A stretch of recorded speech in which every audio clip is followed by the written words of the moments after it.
events that I chase, hurricanes are by far the most dangerous for me because you're in the storm. You're not on the outside looking in like a tornado. So you are in the floodwaters, you are in the winds, you're in the flying debris, and it is an extremely dangerous situation.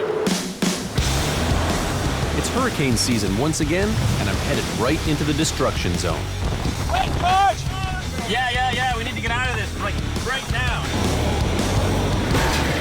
But this time, I'm staring down the barrel of 3 major Atlantic storms in a row.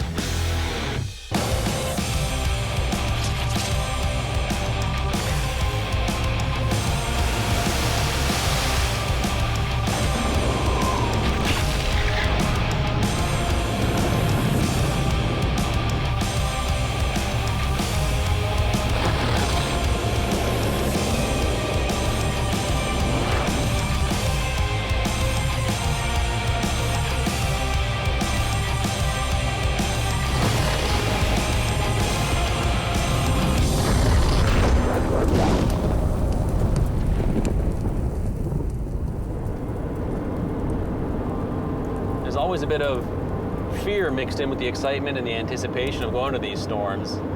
I love going after them, it's what I live for, but there's always that hint of self-preservation in the back of your head that tells you to turn around and go back home where it's nice and safe and warm. And I'm already having that with this particular storm. With Gustav, before I even left home, I was getting the hurricane jitters. The number one goal of this particular hurricane intercept: try not to die. This, the H wharf has got the weirdest run. It comes in, Cat 3, makes landfall as a Cat 3, just to the west of our target, and then bounces off the shore.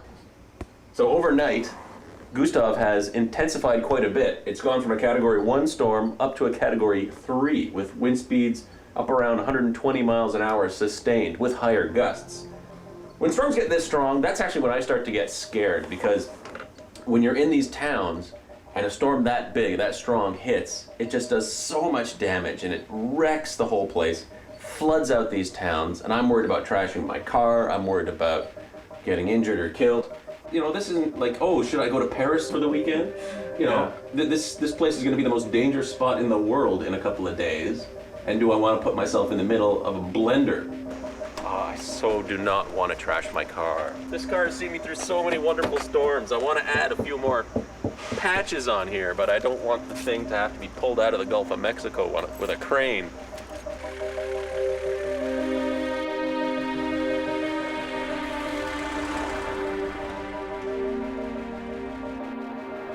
As I near the Louisiana border, I meet evacuees streaming out of New Orleans. All hotels from this point up are completely booked. Right. Starting at 4 o'clock in the morning, all of this will be a one-way out.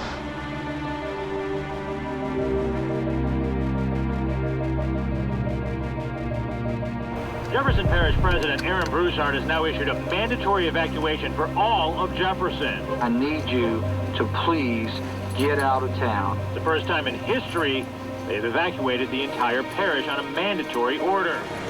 I'm scared. I'm scared. I know I'm going to lose everything. If the levees don't hold, or if it goes over the levees, it's probably what's going to happen. It's the Not that surge they that won't we're worried hold, about. but It's the the surge. water's probably going to be higher than what the levees are going to be. As we drive south, the unpredictable storm intensifies and changes course. The track has now shifted a little bit to the east and basically takes the storm at strong Category 4 strength after being a Cat 5 right up the Mississippi Delta into New Orleans on Monday. Basically, worst case scenario. It'll be a miracle if New Orleans does not flood again. My emotions are scattered right now. Part of it is awe, part of it is fear, part of it is fatigue. Hold on to your butt, it's going to be a crazy next couple of days.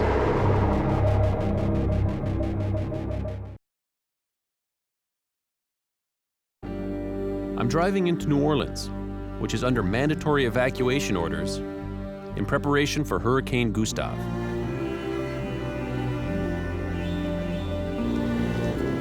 Two blocks from the Superdome, we've actually secured a parking garage that's being guarded by guys with 50 caliber machine guns mounted on Humvees.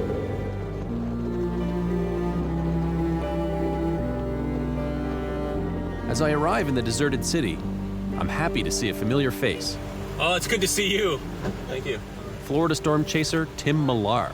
Take a left turn in there. Just park beside you for now? Yeah. Man. Oh, I'm exhausted already and it hasn't even started. With the horrors of Katrina still fresh in their minds, residents heed the dire warnings and leave in huge numbers.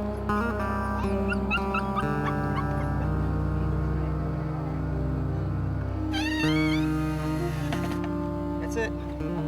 We'll be open until it gets too bad to stay.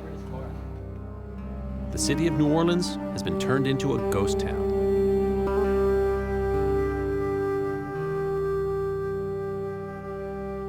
But after this massive evacuation, the storm appears to have changed course yet again, leaving us with a tough decision.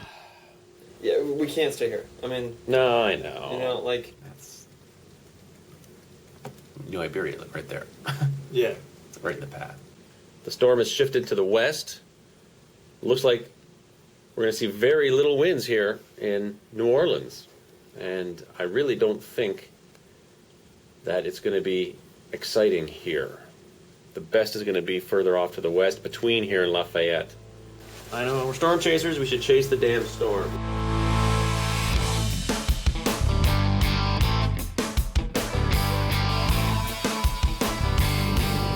So right now, the idea is to abandon the idea of chasing in the big city. Now, if it does flood out, if the levees break, it's only about an hour-and-a-half drive for us to get from Houma back to New Orleans. So we can get the best of both worlds, or the worst of both worlds.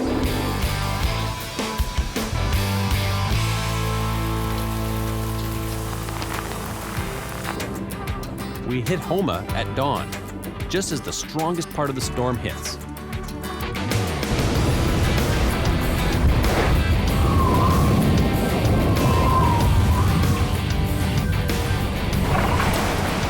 Our entire window.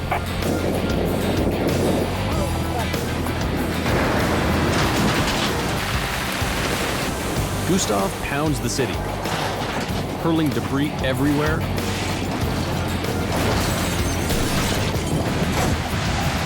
and leaving behind some very dangerous conditions.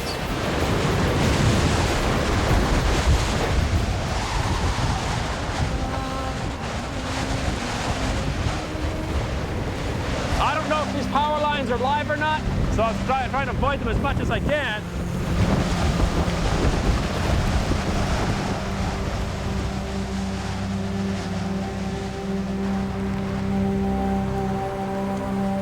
Gustav did a huge amount of damage and displaced hundreds of thousands of people. But luckily for the residents of Louisiana, it wasn't as catastrophic a hurricane as was predicted. But this is only the beginning.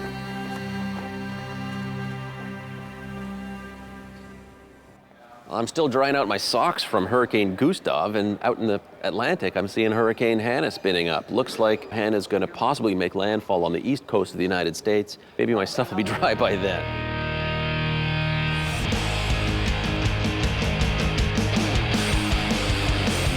So it's off to South Carolina for round 2.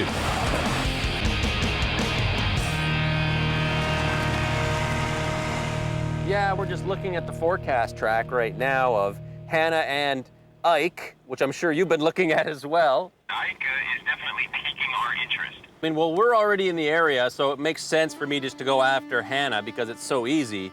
But then what to do with Ike, right?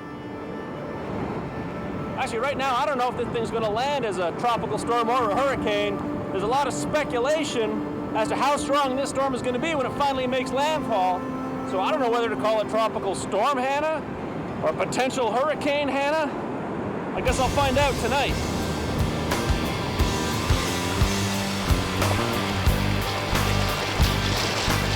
All right, Hanna, bring it on.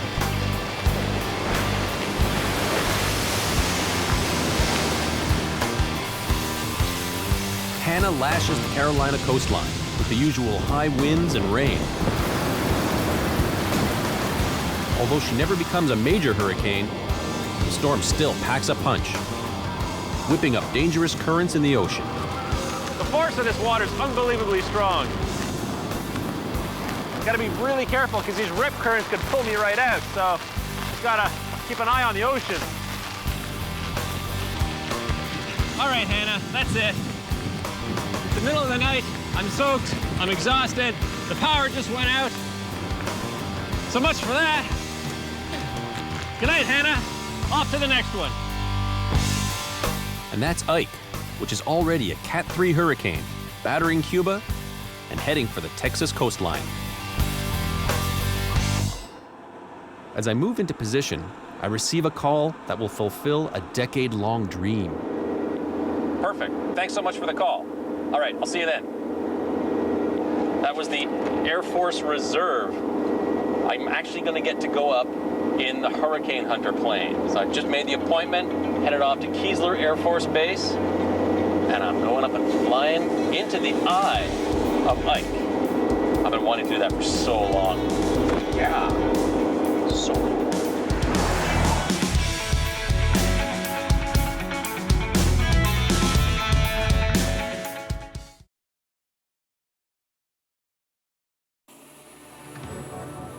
As Hurricane Ike churns through the Gulf of Mexico, I get the word that I've been given the honor of riding with the famous Hurricane Hunters into the eye of this huge storm. Our mission purpose is to fix Ike at the 21 and the 00. I wouldn't be surprised they gave us a 03. Right now, that's not on there. Itinerary, I tell you what, if they don't release it till 11:15, Danielle, we'll probably go out there all with you. Emergency procedures, 300 feet off the nose, which puts us pretty close around the 1 o'clock position to the 8:15. We'll probably look at about This unique wing of the U.S. Air Force flies these specially equipped aircraft directly into hurricanes to gather vital information about the storm's heading, speed, and intensity, which can make for a pretty rough ride. The two things you really need to know how to operate on this flight, your seat belt and this guy right here.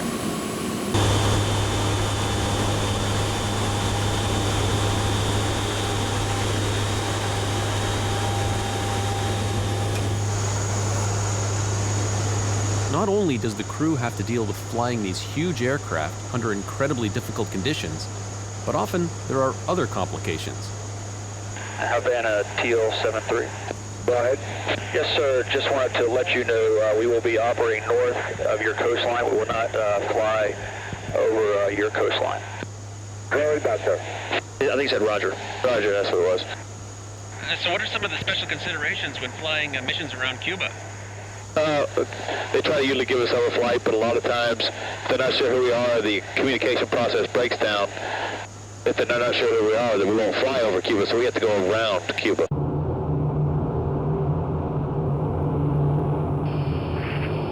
This WC-130J is a pretty amazing plane.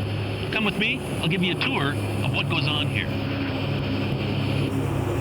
Here on the plane, there are two main workstations. This one here, which is the drop sonde operator station, that's where they drop the instrumented probes down into the hurricane. And then here is the aerial reconnaissance weather officer station, and that is where they're keeping track of all the elements of what's going on meteorologically with this particular mission. So what is a drop sonde anyway? A drop sonde is a weather instrument that we use to measure the wind speed and direction, the temperature, the relative humidity, and the barometric pressure while we're inside the hurricane. It all gets sent back to me on this computer right here.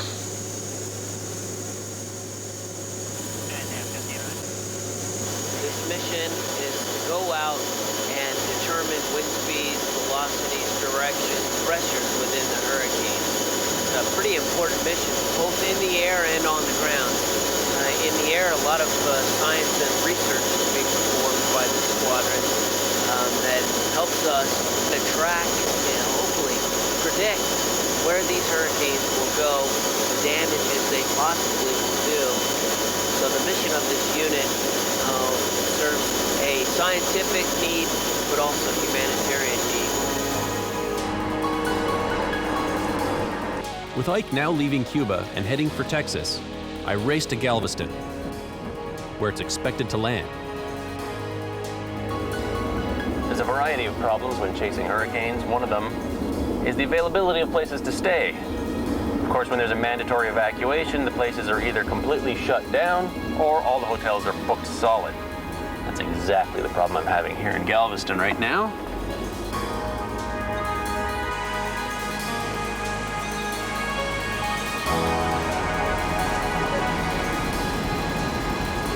I can understand why they'd be closed. Some of these buildings will not be here tomorrow.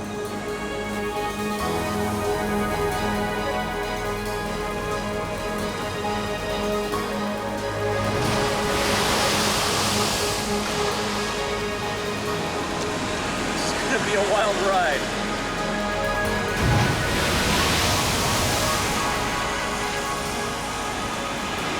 The worst of the storm is not even gonna hit for another 16 hours. In 1900, Galveston was the site of the deadliest hurricane ever to hit America. Everyone is asking, will Ike be even worse?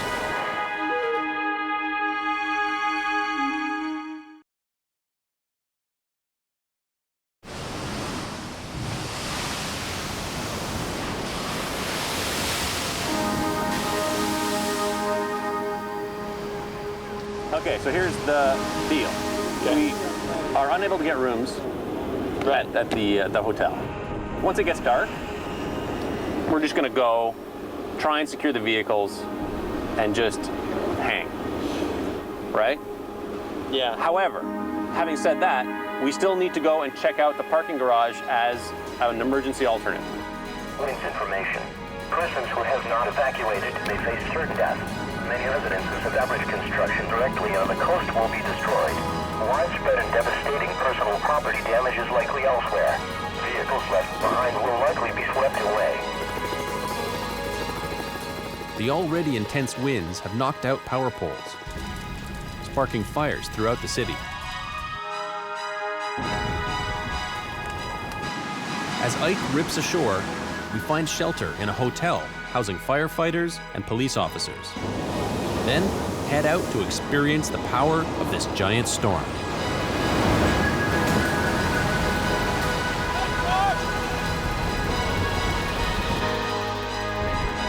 This hurricane has more energy in it than Hurricane Katrina. If you take the size of the hurricane, compare it with the size of Katrina, even though Katrina had stronger winds, this storm has more energy. So that's the big problem with Galveston right now. That's why everybody's worried. Wow.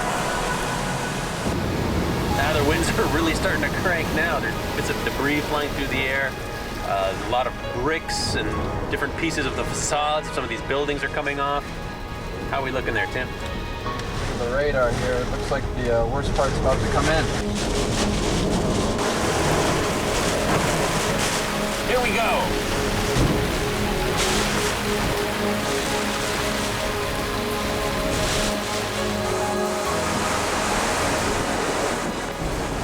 The winds are far too strong here to safely stay out.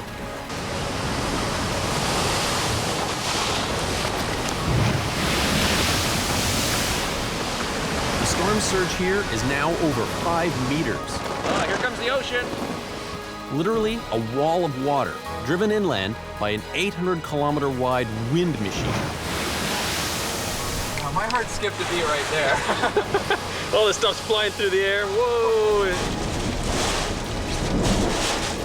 Oh, this truck is rocking. The whole thing's shaking. These palm trees that were blowing like mad not that long ago are now just gently waving. This is the eye of the storm. That is amazing. Look how calm that is. There is our location in the dead calm eye. During the eye, we check out the damage caused so far. Oh, this is very bad. The storm surge has flooded most of Galveston, and it's not over yet. backside of the storm hits to complete its deadly assault.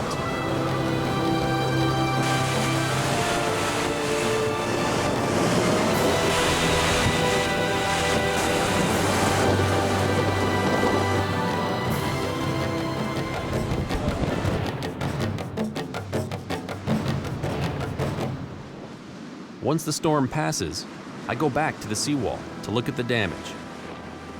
And I'm shocked by what I find. The entire coastline looks like a war zone. The restaurant I was in yesterday is gone.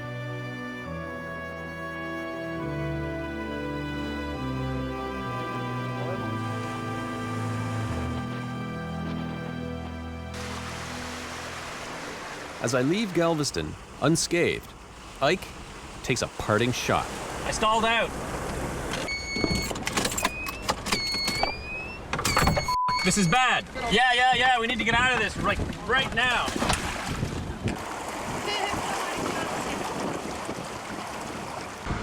So f***ing close. 8 feet away.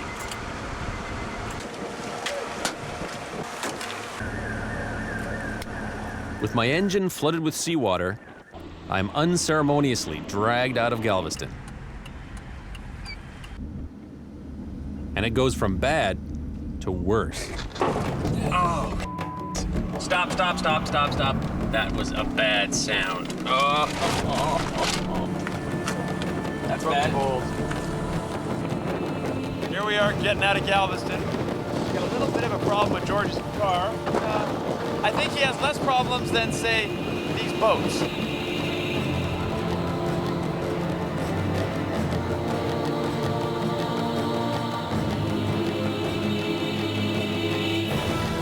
The decreased hurricane activity during the 80s and 90s is giving way to an era of huge, unpredictable storms, triggering mass evacuations and an unprecedented level of weather awareness. But no matter how much we prepare, Mother Nature is always one step ahead.